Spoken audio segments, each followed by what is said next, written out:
আমি এখানে কিন্তু সনাতন যে জোটটা হয়েছে, সম্মিলিত জোট, তাদের কাউকে এখানে আছেন কিনা আমি দেখছি না।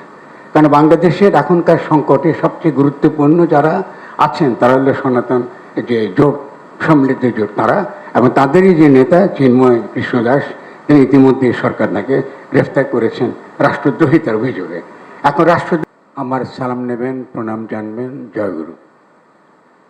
আমি এখানে আসলে কেন আমন্ত্রিত হয়েছি ঠিক জানি না। আমি আমাদের মাননীয় উপদেষ্টারা তারা আমাকে ডেকেছেন, ওদের সম্ভবত এই কারণে যে আমি দীর্ঘকাল লড়ছি বিশেষত আমাদের সকল নাগরিকের মানবিক এবং নাগরিক অধিকারের জন্য।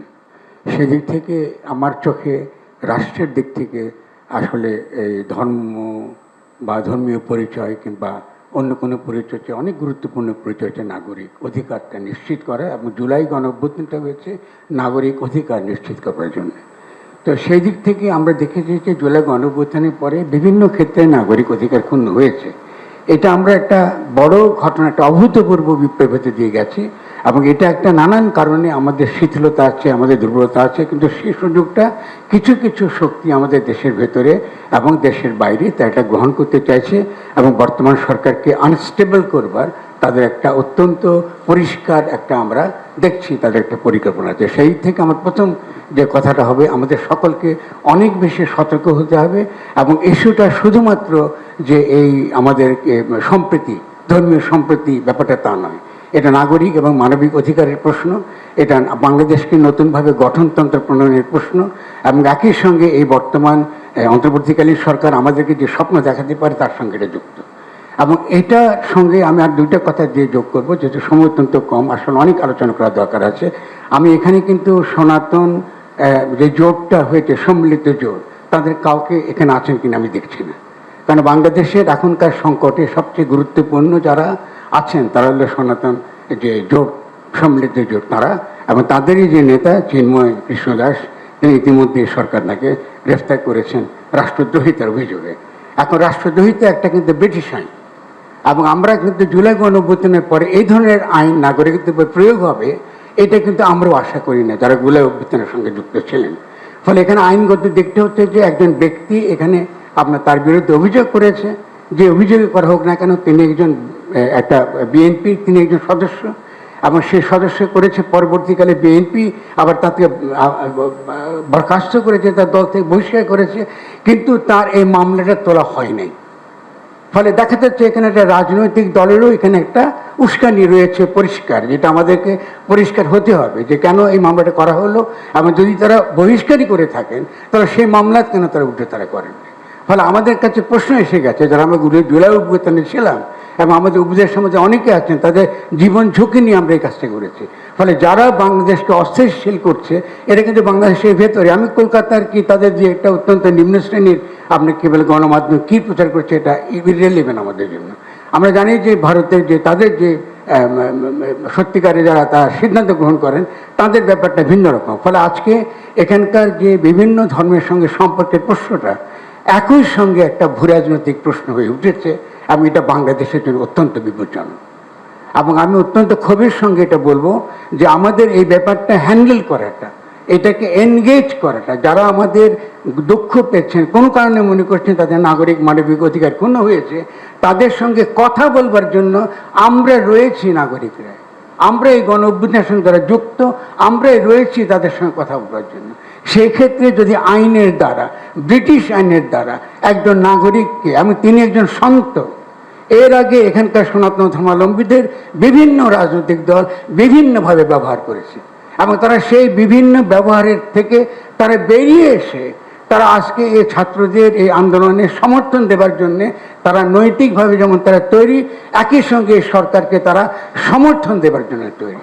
ফলে আমি আপনার কাছে বিনীতভাবে জানতে চাই আমাদের মাননীয় প্রধান উপদেষ্টার কাছে যে কি করে আজকে চিন্ময় দাশগুপ্তকে, চিন্ময় কৃষ্ণ দাসকে এখানে আপনার গ্রেফতার করা হলো, তার আইনি ভিত্তিটা কী ছিল, এবং একই সঙ্গে তার নৈতিক এবং অন্যান্য ভিত্তি, আন্তর্জাতিক মানবাধিকার, তাদের সমাবেশ করার অধিকার আছে, তার তো কথা বলার অধিকার আছে। এবং আমি নিজে ব্যক্তিগতভাবে চিন্ময়ের সঙ্গে কথা বলেছি, এবং আমার তাকে কোনোভাবে বাংলাদেশের রাষ্ট্রদ্রোহী বলে মনে হয়নি। তাদের কিছু অভিযোগ আছে এবং এর আগে বিভিন্ন রকম রাজনৈতিক দলগুলো তাদেরকে ব্যবহার করেছে, অত্যন্ত খারাপভাবে ব্যবহার করেছে।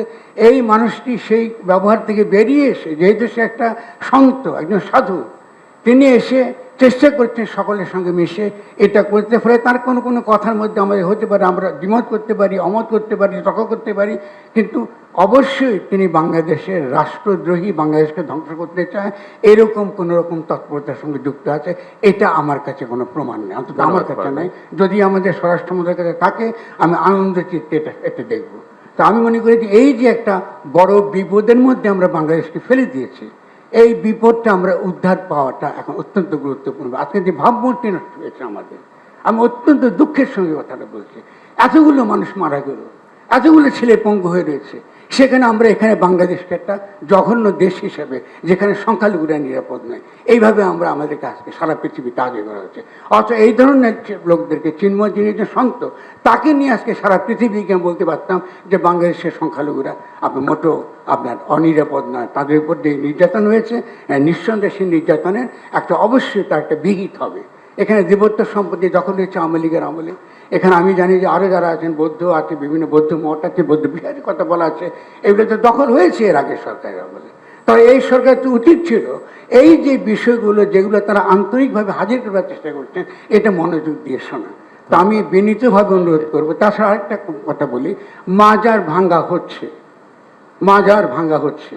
যারা মাজার ভাঙতে, আমি গত কদিন আগে মাজার ভাঙ্গা হয়েছে, একটার পর একটা মাজার ভাঙ্গা হয়েছে, যেটা একদম ইসরায়েলি নীতিতে। ইসরায়েলও কিন্তু যেটা করে দক্ষিণ আপনার ওয়েস্ট ব্যাংকে, যে এখানকে ইসলামের যে ইতিহাস, চারদিক ইতিহাসে পীর মুর্শেদ ওলি আউলিয়ারা তারা যে ভূমিকা রেখেছেন, সে ঐতিহ্যকে মুছে ফেলা, ইতিহাসকে মুছে ফেলা, স্মৃতিকে মুছে ফেলা। শাহপরানের মাজারকে ধ্বংস করা হয়েছে, এরপর একটা পর একটা মাজার ধ্বংস করা হচ্ছে, কিন্তু এই সরকারের দিক থেকে আমরা কিন্তু কোনো প্রকার সত্যিকারের শক্ত কোনো অবস্থান দেখি না। যারা মাজার ভেঙেছে, আমি স্বরাষ্ট্র মন্ত্রণালয় থাকলে প্রশ্ন করতাম, তারা যারা ভেঙেছে তাদের বিরুদ্ধে তো কোনো মামলা হয় না, তাদের কাউকে তো গ্রেফতার করা হয় না। তাই এটা তো চলতে পারে না রাষ্ট্রীয়ভাবে। কারণ আজকে আমরা যে জায়গায় পৌঁছেছি, আমি এখানে যারা হাজির হয়েছেন, মূলত যারা স্টেক হোল্ডার, যারা মূলত দাবি তুলছেন যে তাদের যে সকল অধিকার রয়েছে, তারা নাগরিক অধিকার আছে, মানবিক অধিকার আছে, সমাবেশ করার অধিকার আছে, অনেক ক্ষেত্রে আমাদের সঙ্গে তাদের একমত নাও। ধন্যবাদ। কিন্তু আলোচনা করবার একটা পরিবেশটা তৈরি করার জন্য আমি শুধুমাত্র বিনীত অনুরোধ জানাবো যে চিন্ময় কৃষ্ণ দাসের বিরুদ্ধে সত্যিকারে কোনো অভিযোগ যে না থাকে, প্রথম কাজ হচ্ছে তাকে মুক্তি দেওয়া। তাকে জামিন না দেওয়াটা ডিউ প্রসেস অফ দ্য লয়ের লঙ্ঘন।